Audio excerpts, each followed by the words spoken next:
8개월이 지난 지금은 얼마나 벌렸을까요? 1,800만 원 이상이 지금 통장 잔고에 쌓여 있습니다. 일주일에 딱 2시간씩만 투자해서 벌고 있습니다. 안녕하세요, 제디피트입니다. 지난번 영상에서는 4개월 만에 1,000만 원을 벌었다고 말씀드렸었습니다. 8개월이 지난 지금은 얼마나 벌렸을까요? 바로 본론부터 보여드리자면 1,800만 원 이상이 지금 통장 잔고에 쌓여 있습니다. 월급으로 따지면 230만 원 이상이네요. 웬만한 직장인 월급 수준으로 돈이 벌리고 있는 것이죠. 저는 현재 이 돈을 일주일에 딱 2시간씩만 투자해서 벌고 있습니다. 그리고 나머지 시간은 제가 정말로 원하는 것을 하는데 사용하고 있습니다. 생활비 걱정 없이요. 오늘 영상에서는 제가 이 수익을 만들어낸 방법에 대해서 풀어보려고 합니다. 물론 이 영상을 보고 따라한다고 해서 바로 저처럼 돈이 벌리지는 않을 거예요. 돈을 번다는 것은 여러분만의 통찰과 인사이트가 필요하기 때문이죠. 그 통찰과 인사이트를 쌓아나가기 위해서는 절대적인 시간이 반드시 필요합니다. 저 또한 그 인사이트를 얻기 위해서 수많은 시행착오를 겪었고요. 하지만 자신만의 인사이트를 얻어나가는 과정에서 좋은 로드맵이 있다면 3년 걸릴 거 1년 걸리고 1년 걸릴 거 6개월 걸리는 일은 가능하겠죠. 이 영상은 여러분에게 그런 로드맵이 되어주는 영상입니다. 이 로드맵을 통해서 여러분은 많은 시행착오를 줄여나갈 수 있게 될 거예요. 바로 본론으로 들어가 보죠. 제가 돈을 벌었던 방법은 총 5단계로 나눠져 있습니다. 1단계 깔아두기, 2단계 알리기, 3단계 상품 만들기, 4단계 확장하기, 5단계 자동화하기. 도대체 뭔 말인지 잘 모르시겠죠? 제가 만들어낸 단계들이기 때문에 조금 생소하게 들리실 수도 있어요. 제가 지금부터 이 5단계에 대해서 누구나 이해할 수 있게 설명을 해보겠습니다. 첫 번째는 깔아두기예요. 제가 잠깐 저희 집 앞에 있는 과일 가게에 대해서 말해볼게요. 갑자기 뜬금없이 과일 가게 얘기를 꺼냈나 싶으시겠지만 블로그와 과일 가게에는 비슷한 점이 굉장히 많습니다. 과일 가게를 오픈할 때를 본 분들은 가게들이 오픈하고 처음 하는 일이 뭔지 아실 겁니다. 가게를 처음 오픈하면 가게 안에 있는 과일들을 손님들이 밖에서도 볼 수 있도록 매대에 진열하는 일을 가장 먼저 해요. 아무리 좋은 과일이 있더라도 손님들이 그 과일을 못 본다면 아무도 관심을 가지지 않을 테니까요. 자, 이게 바로 제가 말하는 깔아두기입니다. 과일 가게를 블로그라고 생각해보죠. 블로그를 오픈하고 가장 먼저 해야 되는 일은 깔아두기입니다. 어떤 거를 깔아야 할까요? 블로그니까 우리 블로그에 찾아올 사람들을 위한 글을 깔아둬야겠죠. 아무리 좋은 아이디어가 있고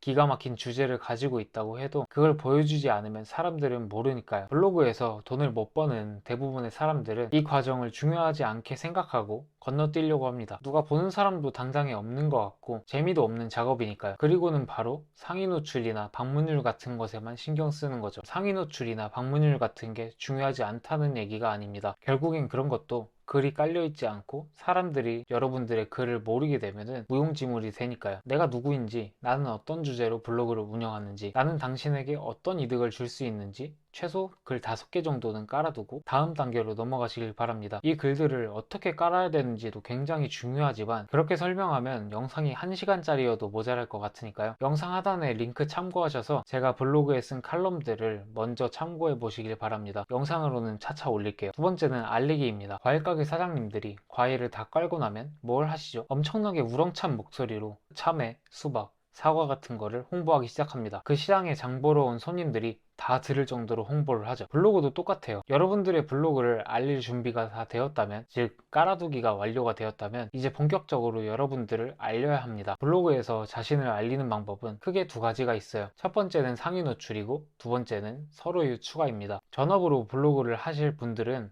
두 가지를 다 하는 것이 좋습니다. 하지만 상위 노출 같은 경우에는 처음부터 잘 되지는 않을 거예요. 블로그도 점수라는 것이 있는데 이걸 올리려면 꽤 많은 공을 들여야 하기 때문이죠. 저 같은 경우에는 부업으로 하기 때문에 상위 노출하는 작업은 과감하게 버렸습니다. 작업이 재미도 없고 그 시간에 다른 것을 집중하는 게 더 이득이라고 판단했기 때문입니다. 대신에 내 글을 좋아할 것 같은 사람을 찾아서 서로 이웃 추가를 꾸준히 진행했습니다. 간혹 가다가 서로 이웃 추가가 소용이 있나요? 그거 좋은 방법 맞나요? 라고 물어보는 분들도 꽤 계신데요. 저는 상위 노출을 전혀 노리지 않고도 글 조회수도 준수하게 나오고 돈도 잘 벌리고 있습니다. 저뿐만이 아니라 저의 교육을 들으셨던 분들 중에는 서로 이웃 추가만 꾸준히 했는데도 블로그 급성장, 수익화 모두 이뤄낸 분들도 꽤 많습니다. 과일가게 사장님이 먼저 손님에게 다가가서 홍보를 하는 것처럼 서로 이웃 추가도 나를 알리는 자연스러운 수단 중에 하나입니다. 네이버는 현재 최대 서로 이웃 수를 5,000명으로 정해놓고 있습니다. 하루에 100명씩 신청을 걸 수 있으니 있으니까요. 50일이면은 5,000명을 모두 채우게 되죠. 넉넉하게 잡아도 3개월에서 6개월 정도면 5,000명에 달성하게 됩니다. 서로 이웃은 무려 5,000명에게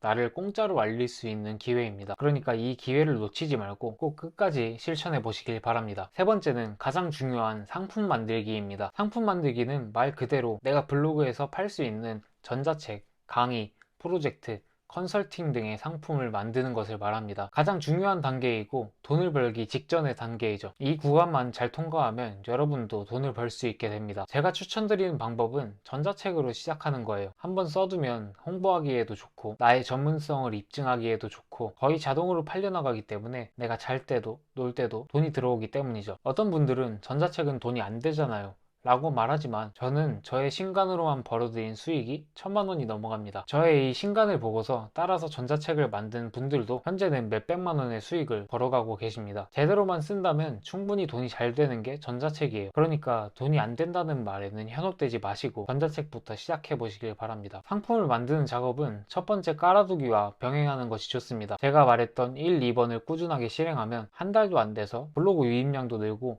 여러분들의 글에 관심을 가지는 사람이 늘 수밖에 없습니다. 쉽게 말해서 물 들어오고 있는 것이죠. 물 들어올 때 노 저어야겠죠. 그런데 그 사람들한테 줄 상품이 아무것도 없으면 결국 사람들이 왔다가 글만 읽고 나가게 됩니다. 여러분들에게 돈이 되지를 않아요. 그래서 사람들의 유입이 많아질 때 그 사람들에게 돈을 받을 수 있는 상품이 준비되어 있어야 하는 겁니다. 처음 전자책을 만들거나 상품을 만드는 분들은 한 달 정도는 잡아야지 안정적인 퀄리티의 상품이 나옵니다. 그래서 처음에 글을 깔아두면서 틈틈이 상품까지 같이 만드시는 것을 추천해드려요. 네 번째는 확장하기입니다. 확장하기는 세 번째 단계에서 메인으로 잡았던 모델을 이용해서 다른 상품을 만드는 것입니다. 여러분들이 제 추천대로 전자책을 만들었다면 그 전자책을 이용해서 프로젝트도 만들 수 있고 강의도 만들 수 있고 컨설팅도 할 수 있겠죠. 이렇게 확장을 꾸준히 해나가면 나에게 돈이 들어오는 파이프라인이 하나씩 늘어갑니다. 여러분들이 벌 수 있는 돈이 기하급수적으로 늘어나는 때도 이때예요. 나를 꾸준히 알리고 있으니까 여러분들에게 관심 가지는 사람은 계속 들어오고 상품도 계속 나오니까 돈이 계속 벌리는 거죠. 지금 저도 전자책 이외에